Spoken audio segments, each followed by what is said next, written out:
வணக்கம். என்னுடைய பெயர் முனைவர் தா. செல்வமணி, தமிழாய்வுத்துறை உதவி பேராசிரியர், பிஷப் ஹீபர் கல்லூரி, திருச்சிராப்பள்ளி.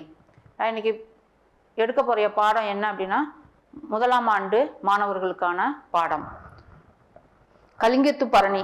கலிங்கத்து பரணி என்னுடைய ஆசிரியர் ஜெயங்கொண்டார்.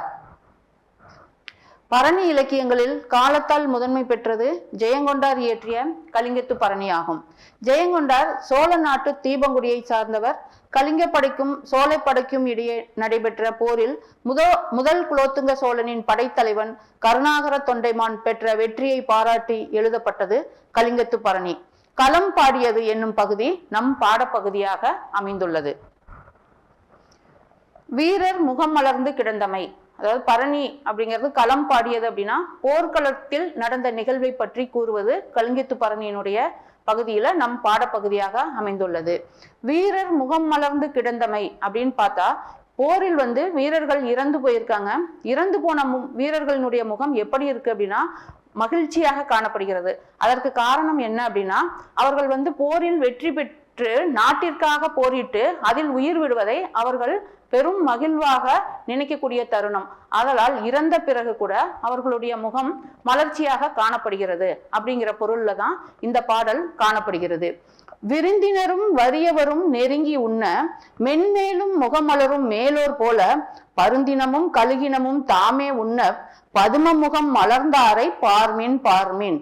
அதாவது நம்ம வீட்டுக்கு விருந்தினர் வந்திருக்காங்க அப்படின்னா நம்ம அவங்கள எப்படி உபசரிப்போம் அப்படின்னா முகம் மலர்ச்சியோடு விருந்து உபசரிப்போம். அதே மாதிரி வீட்டிற்கு ஒரு வறியவர் வந்திருக்கார், பசியோட ஒரு ஏழ்மை நிலையில் உள்ளவர் வந்திருக்காரு அப்படின்னா அவருக்கு நம்ம உணவு கொடுப்போம். அப்ப அவருடைய முகம் எப்படி இருக்கும்னா மலர்ச்சியாக இருக்கும். அப்ப நம்ம வீட்டுக்கு விருந்தினர்களும் வந்திருக்காங்க, வறியவரும் வந்திருக்காங்க, இருவருக்கும் நம்ம உணவு கொடுக்கும் போது நம்மளுடைய முகமும் மலர்ச்சியாக இருக்கும், அவர்களினுடைய முகமும் மலர்ச்சியாக இருக்கும்.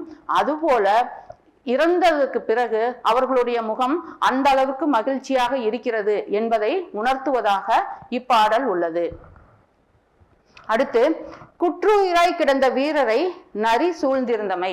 அதாவது போரில் முதல் பாட்டுல வீரர்கள் இறந்திருக்காங்க, இறந்தவர்களினுடைய முகம் மலர்ச்சியாக காணப்படுகிறது. இரண்டாவது பாடல் என்ன அப்படின்னா, வீரர்கள் உயிருக்கு போராடிக்கிட்டு இருக்காங்க.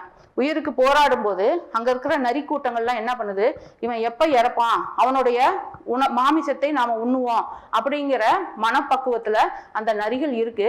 இதற்கு என்ன பொருள் சொல்றாங்க அப்படின்னா, நம்ம ஏழ்மையா நம்ம நல்ல செல்வாக்கோட இருக்கும்போது நம்ம யாருக்குமே எந்த ஒரு தானமும் பண்ணல அப்படின்னா மற்றவர்கள்லாம் நம்மளை எந்த அளவிற்கு வீணாக ஏசுவார்களோ அதுபோல இறந்த பிறகு அந்த நரிக்கூட்டங்கள் இவன் எப்ப உயிர் விடுவான், இவனுடைய மாமிசத்தை நம்ம உண்ணுவோம் அப்படிங்கிற ஒரு நிலையில காத்து கிடப்பதாக இரண்டாவது பாடலினுடைய பொருள் அமைந்துள்ளது.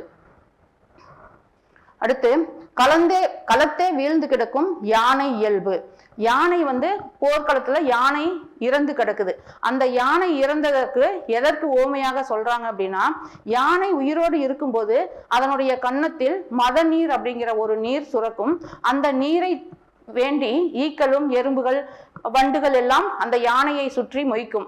அந்த யானை இறந்தவுடன் அந்த ஈக்களோ வண்டுகளோ வேறு இடத்திற்கு மாறி செல்கின்றன.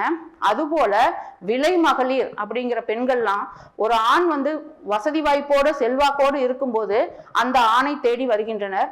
அந்த ஆணினுடைய செல்வம் தீர்ந்த பிறகு அந்த பெண்கள் வேறொரு ஆணை தேடி செல்கின்றனர்.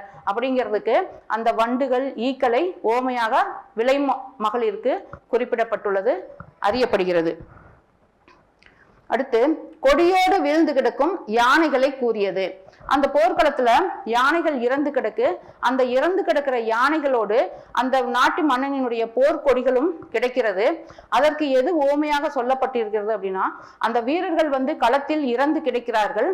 அந்த வீரர்கள் இறந்து கிடக்கும் பொழுது அந்த வீரர்களுடைய மனைவியர் கணவன் இறந்த பிறகு உடன்கட்டை ஏறுவதற்காக இடுகாட்டிற்கு சென்று அந்த ஈமத்தீயில் விழுந்து உயிரை விடுகின்றனர். அதற்கு ஒப்புமையாக யானையோடு அந்த கொடி கிடப்பது கணவனோடு மனைவியும் உடன்கட்டை ஏறி உயிரை விடுவதற்கு ஒப்பாக கூறப்பட்டுள்ளது. அடுத்து, கணவரை தேடிய மனைவியர் செயல். போர்க்களத்துல நிறைய ஆண்மகன்கள் இறந்து கிடக்குறாங்க. அதுல வந்து எந்த ஆண் இறந்தான், யாருடைய கணவன் இறந்திருக்கான், யாருடைய கணவன் உயிரோடு இருக்கிறான் என யாருக்கும் தெரியவில்லை. அதனால் மனைவியர்கள் எல்லோரும் ஒவ்வொரு ஆண் இறந்த சடலங்கள் எல்லாம் தேடி தொட்டு பார்த்து தூக்கி பார்த்து தன்னுடைய கணவன் இவனா என அங்கு இருக்கும் காவலர்களை கேட்டுக்கொண்டே தேடுகின்றனர். அப்ப கணவரை தேடிய மனைவியர் செயல் அப்படிங்கிறதுல தன் கணவனை தழுவிக்கொண்டு அவனுடன் சாக விரும்பிய மனைவி எதற்காக வந்து தன்னுடைய கணவனை தேடுகிறார்கள் அப்படின்னா, கணவன் இறந்துட்டான் அப்படின்னா அந்த கணவன் எரிக்கும் பொழுது அந்த எரிகுழியிலேயே மனைவியும் விழுந்து இறப்பது அப்படிங்கிறது தான் சிறப்பு அப்படிங்கிற ஒரு எண்ணத்திற்காக தன்னுடைய கணவன் இறந்து கிடைக்கிறானா, அவனை எங்கே தேடுவது, அவனுடன் அல்ல சுடுகாட்டிற்கு சென்று விழுந்தால் அந்த ஈமக்குழியில் விழுந்து தானும் உயிரை விடுவதற்காக கணவரை தேடிய மனைவியர் செயல் என்பது குறிப்பிடப்பட்டுள்ளது. நன்றி.